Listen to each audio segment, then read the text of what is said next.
ഇന്നത്തെ ബ്രേക്ക്ഫാസ്റ്റ് വളരെ ഹെൽത്തി ആയിട്ടുള്ള ഒരു ബ്രേക്ക്ഫാസ്റ്റ് ആണ് കേട്ടോ. അപ്പോൾ ഡിന്നറായിട്ട് ഉപയോഗിക്കാം. ഡിന്നറിനാണ് ഏറ്റവും നല്ലത്. ബ്രേക്ക്ഫാസ്റ്റ് ആയിട്ട് കഴിക്കാം. ദോശയാണ് ഞാൻ ഉണ്ടാക്കുന്നത്. ഇതിന് വേണ്ട ഇൻഗ്രീഡിയൻസ് ദാല്, എല്ലാ വക ദാലോടും കൂടിയുള്ള പാക്ക് കിട്ടും കേട്ടോ. മസൂർ ദാൽ, തൂർ ദാൽ, അതുപോലെ മൂങ് ദാൽ, ചന്ന ദാൽ, പിന്നെ എല്ലാ വക ദാലുകളുണ്ട് കേട്ടോ.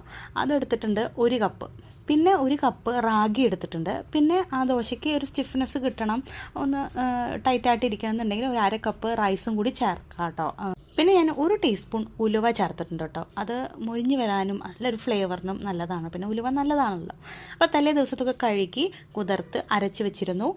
ഇപ്പോൾ ദേ നമ്മൾ ദോശ ചൂടാണ്. ദോശ ഉണ്ടാക്കിയെടുക്കുക. പിന്നെ നെയ്യ് വേണമെങ്കിൽ ചേർത്ത് കൊടുക്കാം, പിന്നെ എണ്ണ വേണമെങ്കിൽ ചേർത്ത് കൊടുക്കാം. അതൊക്കെ നമ്മുടെ ഇഷ്ടമാണ് കേട്ടോ. മുരിഞ്ഞൊക്കെ വരണമെങ്കിൽ ഒന്ന് ടേസ്റ്റൊക്കെ ആക്കണമെങ്കിൽ അത് ചേർത്ത് കൊടുക്കാം. ബട്ടർ ചേർത്ത് കൊടുക്കാം കുട്ടികൾക്കാണെങ്കിൽ.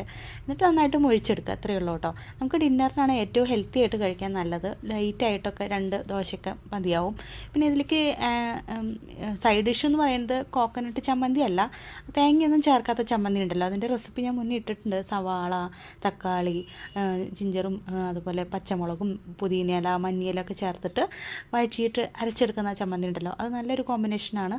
അപ്പോൾ എല്ലാവരും ട്രൈ ചെയ്ത് നോക്കാം. ചിലപ്പോൾ എല്ലാവരും ഉണ്ടാക്കുന്നതായിരിക്കാം. എന്നാലും ദാലുകൾ നമ്മൾ കൂടുതലും ഒരു പ്രോട്ടീനും അതുപോലെ ഫൈബറും ഒക്കെ ആഡ് ചെയ്തിട്ട് ദോശ ഉണ്ടാക്കുകയാണെങ്കിൽ ആഴ്ചയിൽ 1-2 പ്രാവശ്യം ഉണ്ടാക്കുകയാണെങ്കിൽ നമുക്ക് ഹെൽത്തിന് നല്ലതല്ലേ.